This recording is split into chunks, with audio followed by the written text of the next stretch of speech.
میں سب سے پہلے کوشش کرتا ہوں کہ علاج وہ بتاؤں جو سہل ہو۔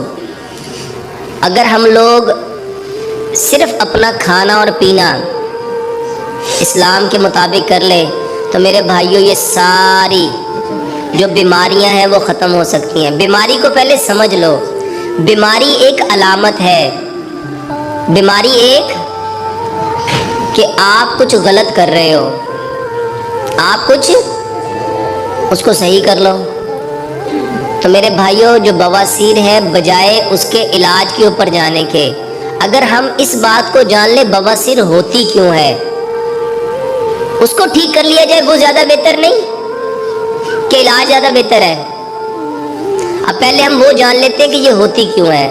میرے بھائیوں صرف جب ہم کھانے کو پراپر طریقے سے کھاتے نہیں، جو طریقہ اللہ سبحانہ و تعالیٰ نے انسانوں کے لیے پسند کیا، اس کا پیغام پیارے پیغمبر جناب محمد صلی اللہ علیہ وسلم نے ساری دنیا کو دیا۔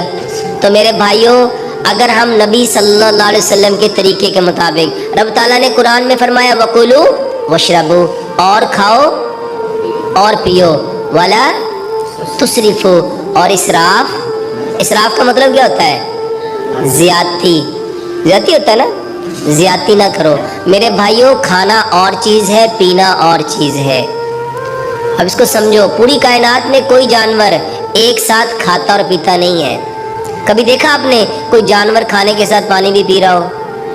کوئی چڑیا، کوئی پرندہ، اپنے گھر کے جانور دیکھ لو، وہ بھی ایک وقت میں ایک کام کرتے ہیں۔ اور اس کے بارے میں بخاری کی صحیح حدیث ہے، رسول اللہ صلی اللہ علیہ وسلم نے فرمایا اپنی بھوک کے 3 حصے کرو، ایک کھانا، ایک پینا، اور ایک اپنے نفس کے لیے، سانس کے لیے۔ تو میرے بھائیوں کھانا کھانے سے آدھا گھنٹہ پہلے پانی پیو، کھانا کھانے کے 1.5 گھنٹہ بعد پانی پیو، اور ایک لقمے کو 32 بار چباؤ۔ ایک لقمے کو، یہ جتنے لوگوں کو بواسیر ہے میرے بھائیوں وہ جلدی کھانا کھاتے ہیں، جب وہ جلدی کھاتے ہیں گلے میں اٹکتا ہے، جب وہ گلے میں اٹکتا ہے تو پانی پیتے ہیں، تو جب وہ پانی پیتے ہیں تو میرے بھائیوں بیمار ہوتے ہیں۔ صرف کھانا کھانے سے آدھا گھنٹہ پہلے پانی پیو، کھانا کھانے کے 1.5 گھنٹہ بعد پانی پیو، اور ایک لقمے کو دیکھو 32 بار چباؤ گے تو دانت 4 طرح کے ہیں، 1 نوک والے، 2 نوک والے، 3 نوک والے، 4 نوک والے۔ 1 نوک والے کا کام ہے کاٹنا، 2 کا کام ہے پھاڑنا، 3 کا کام ہے چیرنا، 4 کا کام ہے پیسنا۔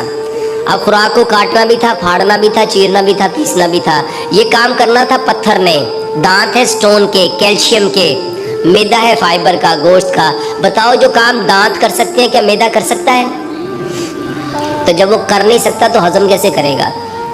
تو میرے بھائیوں صرف کھانا کھانے سے آدھا گھنٹہ پہلے پانی، 1.5 گھنٹہ بعد پانی، ایک لقمے کو 32 بار چباؤ۔ انشاءاللہ پیٹ کی صرف یہ بواسیر نہیں، بے شمار بیماریاں اس سے ٹھیک ہو جائیں گی انشاءاللہ، اور الحمدللہ ثم الحمدللہ بے شمار لوگ اس پہ عمل کر کے اپنی ان گنت بیماریوں کا علاج کر رہے ہیں۔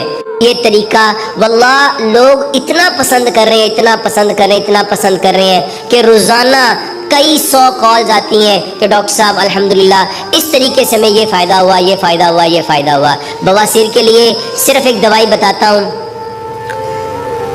انجیر، 7 دانے انجیر کے لو، اس کو رات کو بھگو لو، صبح اس کو گرائنڈ کرو اور وہ انجیر والا پانی اس کو پلاؤ، بہترین علاج ہے۔ اس کے بارے میں آتا بھی روایات میں کہ یہ جو انجیر ہے یہ تمہاری بواسیر کا بہترین علاج ہے۔ اور اس کے ساتھ ایک کام اور کرو میرے بھائیوں، ہار سنگار ایک پودا ہوتا ہے، اس کے پھول ہوتے ہیں، جب اس کے پھول کے سیزن ہو تو اس کے پھول لو، اس کو خشک کر لو چھاؤں میں، اور 3 چٹکیاں وہ پھول میرے بھائیوں وہ لو، بہترین علاج ہے الحمدللہ ثم الحمدللہ۔ کئی مریض اس سے اپنی بواسیر کو ٹھیک کر چکے ہیں۔ اور جب وہ پھول نہ ہو تو میرے بھائیوں اس کے پتے لے کے اس کا کعوہ بنا کے پیو، اس میں شہد ڈال کے پیو۔ ہار سنگار جس کو کہتے ہیں، رات کی رانی بھی کہتے ہیں اور ہار سنگار بھی کہتے ہیں، ان پھولوں کی نشانی یہ ہے وہ رات کو لگتے ہیں، دن کی جیسے ہی سورج کی کرن پڑتی ہے وہ گر جاتے ہیں، اس کی نرنگی رنگ کی ڈنڈی ہوتی ہے، میرے بھائی اس کو لو، یہ بہترین علاج ہے۔